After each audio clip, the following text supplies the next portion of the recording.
Fantastic Mr. S here again, and you're watching Dangerously Rockin' Reviews! Here with me once again is the master of bodacity, the dude of dudes himself, Alex Koch. Konbanwa. Okay, whatever the hell that means. Nanda, Nihongo ga hanasu no ga daisuki da. Okay, whatever that means too. For the record, that means, what? I love to speak Japanese. Oh, I see. Well, speaking of which, remember when RJ and I reviewed the song, what was it called? Oh yes, Dogfight by Move! And then you showed me some other J-pop songs, as I recall. Yes, I did. This particular song that we're going to talk about in today's review, I was ecstatic to review because it is a perennial favorite of mine. It's by a very beloved Japanese band called Duo's Infinity, and the title of the song that we're going to review is Fukai Mori, or as it's known in its English translation, Deep Forest. Alrighty then. And by the way, that was one of the songs that he recommended. So without further ado, we are going to talk about Fukai Mori, or... Fukai Mori. Yeah, that. Or Deep Forest, as it's called in English. Yes, whichever one you prefer. When I first heard the song Fukai Mori, or... Fukai Mori. Yes, or Deep Forest. I'm sorry about that. But no, the point is, when I first heard the song, I was actually blown away by how good it sounded. I mean, like, oh my god! This is exactly what every other Western pop song these days should have been. Right. And this, I know! And this song came out 15 years ago. And that was actually before one of Nickelback's songs came out. By the way, it actually reminded me of Nickelback's Photograph song. Only more creative and expanded, you know. And probably also less racist. Yes, probably less.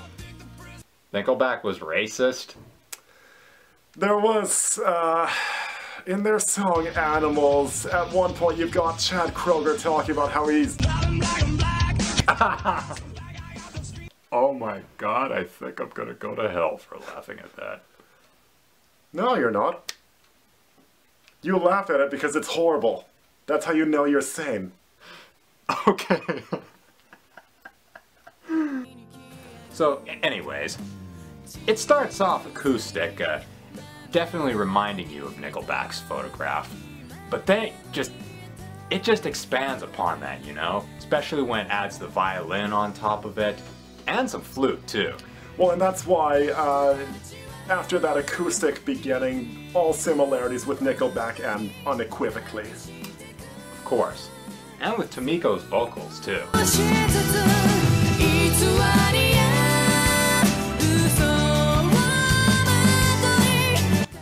I gotta say, Tomiko is a fantastic singer. Yeah, Tomiko Van is a phenomenal singer, and what I've always loved about Tomiko Van's vocals is that not only does she have an exceptionally terrific and pleasant voice, but she sings like somebody who is guided by decades and decades of accumulated wisdom.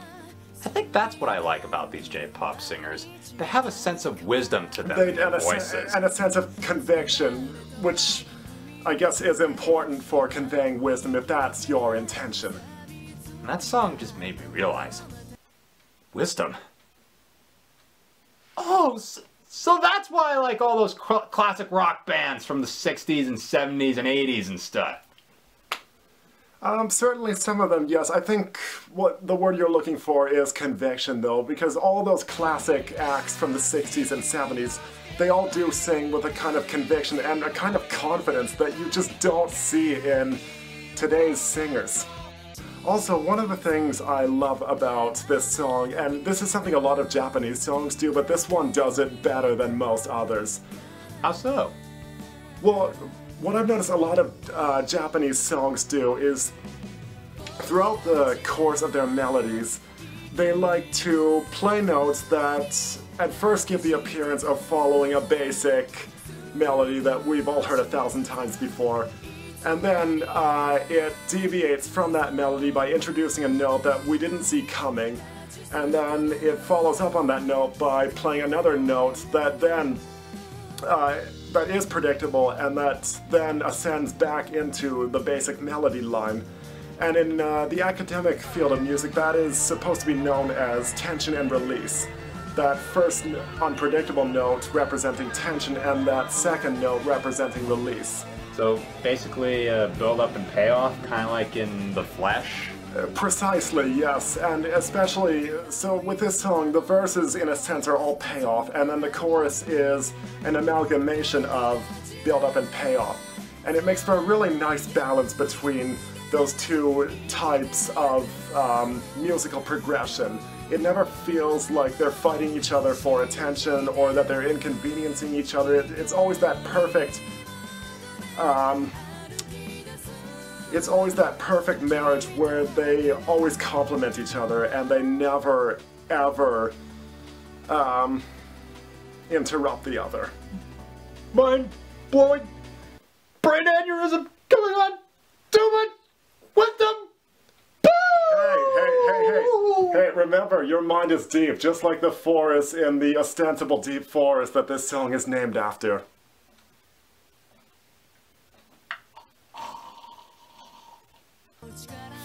Fukai Mori, Fukai Mori. Yeah, screw it, I'm just gonna call it Deep Forest.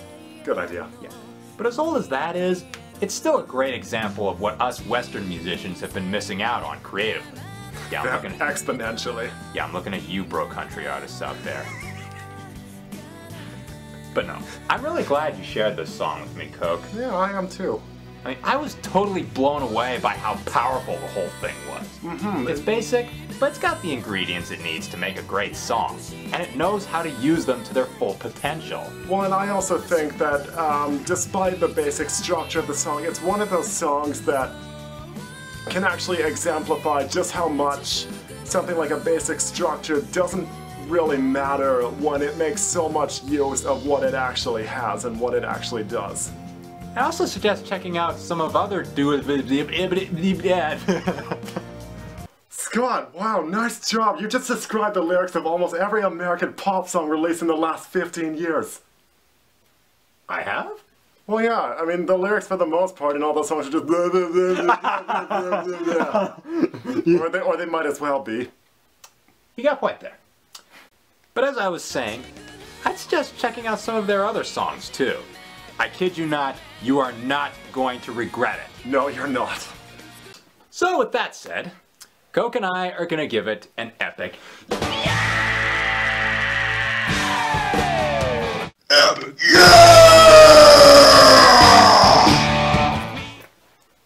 I'm the fantastic Mr. S. And I'm Coke. And you're watching Dangerously Rockin' Reviews! Oh man, that was great. I'm telling you, dude, you friggin' nailed it. Oh, thank you. I'm glad to know I did.